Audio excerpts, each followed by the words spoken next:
everybody, I'm Mark from the A to Z Show, and welcome to Roll Film, where we look at the upcoming releases of the week and tell you what's good, what's bad, and what's in between. And I have to apologize because last week I forgot to mention a movie. And I technically did have a joke for that movie, and it was about forgetting the movie after you've seen it, and I actually forgot that joke. But I am apologizing to Norm of the North because I forgot to tell people that this movie was complete garbage. It was terrible, and it's not worth watching because all it is an inconvenient truth with a talking teddy bear or a polar bear for kids. Skip it. However, what we do have this week is 3 movies, starting off with The Fifth Wave. Yet another dystopian movie that's based off of a young adult novel. But that doesn't necessarily mean that those are bad things. Like, that doesn't automatically make it a bad film, because this movie is actually pretty legit if they would have done it right. I mean, you start off with Chloë Moretz being put in a Gran Torino scenario, and I'm like, oh, this is going to be really good. But then they do a little flashback where they're catching you up on how the aliens came and were attacking in waves, and they do it with paper thin characters because you don't really know them. You're like, hey, that's the guy from Office Space. He's gone. And you know that all of these waves are just leading up to one thing: a scenario where the kids are going to be the main characters of the movie. And it's sort of like when you watch Nick Jr. and you're seeing like kids driving cars in the shows, and obviously it doesn't need to make sense, but they know it needs to be a kid in the main role, and they force a story around it because it's kids who are watching the show, and thus they connect. Dystopian movies try way too hard to put teenagers and kids in a scenario where you know that's not possible, but it's the only way that the kids go see the movie because they can relate to the characters. And I'm like, no, it makes no sense. There's literally a point in this movie where the kids are like playing cards because they're in the army, and it looks as foolish as this picture. As I said, I thought that there was a good story that they could tell with this movie, but really it's sort of like that kid in middle school who's looking at everybody else because they have Heelys, and Heelys were the big thing back then, and then that person decides, yeah, you know, I'm gonna get some Heelys too. So when he finally gets them, everyone's in high school and they're like, bro, I'm not mad at you, but like, Heelys aren't a thing anymore. Chloë Moretz tries to do her thing in this movie, but it's such a bland story and has a bunch of other bland characters that it just doesn't really help her out. I mean, you have the copycat clone of Dave Franco gone wrong. There's the kid from Jurassic World, who I personally like from Kingdom Summer, but the things that I've been seeing, and I know it may be a very out there statement, but he acts like Hayden Christensen sometimes when he's just brooding a lot. And it's funny because I remember him being part of the shortlist for Spider-Man, and he makes a Spider-Man joke in here as if it were to allude at the fact that he got the Spider-Man role, but he didn't get the Spider-Man role. So then it becomes like an awkward type of meta joke. I'm even in the movie, and I completely forgot that I had filmed this. Started as a lobby boy, now I'm surviving the apocalypse. There's one character, however, that kind of bothered me the most, and that's the fact that Micah Monroe is an awesome actress,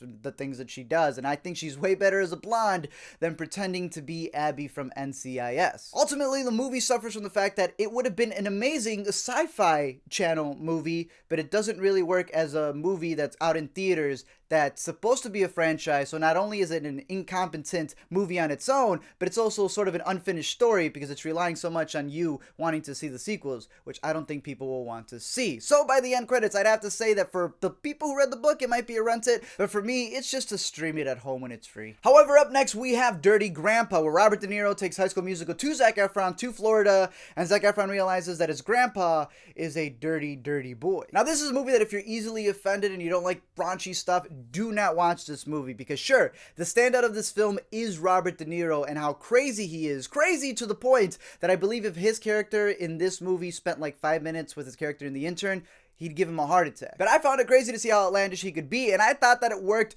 mostly for his character, but when the movie tries to make these outrageous moments, these raunchy moments, that sure, they work, especially in the beginning, but they clash in where they try to have like super trooper cops in the movie, and it, you know, makes these points where you're like, okay, this is clearly a movie because no one's using common sense here. But then they want to give you those heartfelt moments where people do have common sense, but they were also involved with the other things that made no sense whatsoever. So it's like the setups for the jokes clash with the setups for the heartwarming moments that you want, and it's just ruining the comedy aspect of your comedy. I also personally find it really lame when you make offensive jokes in the beginning, which I thought landed well, but then an hour later, by the end of the movie, you literally have your character apologizing, not, and giving a speech, not for the people and characters that are in the movie, but you can tell the screenwriter saying, hey, people who are reviewers and writing articles for like the New York Times and stuff, we're apologizing here, so, you know, that gay joke that we made, we didn't really mean it. No, it's like, stick with your joke and don't have that random moment where you have to be all PC about it at the end.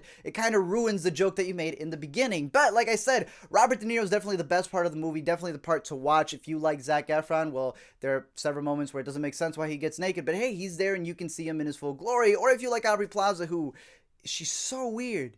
yet attractive at the same time. Then she's in this movie as well, but by the end credits, I think that it succeeds at being the raunchy comedy that it wants to be, so for that, I'm going to give it a rent it. Last but not least, though, we have The Boy, and sometimes you have those movies that are indie masterpieces, like they go on by, nobody knows anything about them, but they're actually pretty good. This is not that movie, because sometimes you have those movies that are like unfinished, you know, sort of like The Devil Inside, which is the director of this movie, and which is why this is complete dookie. Not Green Day dookie, which is a good album, but this is that bad dookie that you find and step on the street. This movie is so bad, trying to tell the story of Maggie from The Walking Dead going to become a babysitter for this elderly couple, and it turns out, oh no, the boy isn't real, it's just a doll played by Jai Courtney. I understand that after Suicide Squad, I may not be able to make Jai Courtney jokes, so I have to make as many as possible now. So Maggie from The Walking Dead is stuck having to take care of this doll because the original boy burned in a fire when he was younger with another little girl, so now it seems like this doll is haunted.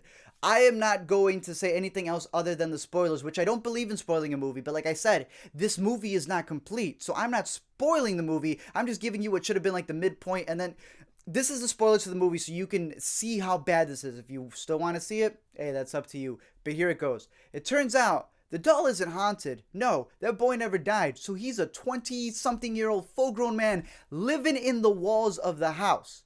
Does it make sense? Absolutely not. If you found that entertaining, bless your soul, but it makes absolutely no sense. The movie even knows it. That's why they rushed the movie at the end to try to make it better. And tucking him in, it's a really bad movie that by the end credits, I can say it is better to just use the DVD as a coaster for your drink than actually watching the film. However, those are the films that we have this week. I am going to cover the VOD releases next week, but covering two that came out last week or a couple weeks ago. Diablo, you have Clint Eastwood trying to be his dad, and I say that it's worth the stream, especially because Walton Goggins is in there. They try to do something towards the end where that's where I think the movie becomes more entertaining, but hey, if it's out there and it's streaming for free, definitely catch it. Or also catch A Perfect Day with Benicio del Toro. You also have Olga, whatever her last name is, and I thought this was a pretty entertaining movie. I would give this one a rented, and where their job is to go and take out bodies of the deceased, and you start off with some really crazy opening credits where a body's just hanging in a well, and I don't want to spoil more, but I also think that that one is worth watching, and I'd say rent that one if you can. However, as always, I'm curious your thoughts on the movies. Definitely comment down below and we can discuss them. You can head over to A to Z Flicks, the secondary A to Z channel, where I cover the movies individually and more in advance before Row Film, or you know, we can just hang out, Facebook, Twitter, all those things. But until next time, don't forget to comment, like, and subscribe, because the fifth wave might come and then there'd be no internet and you would have not been able to catch up with all the A to Z stuff. Keep watching movies, and until next time, I'll see you guys later.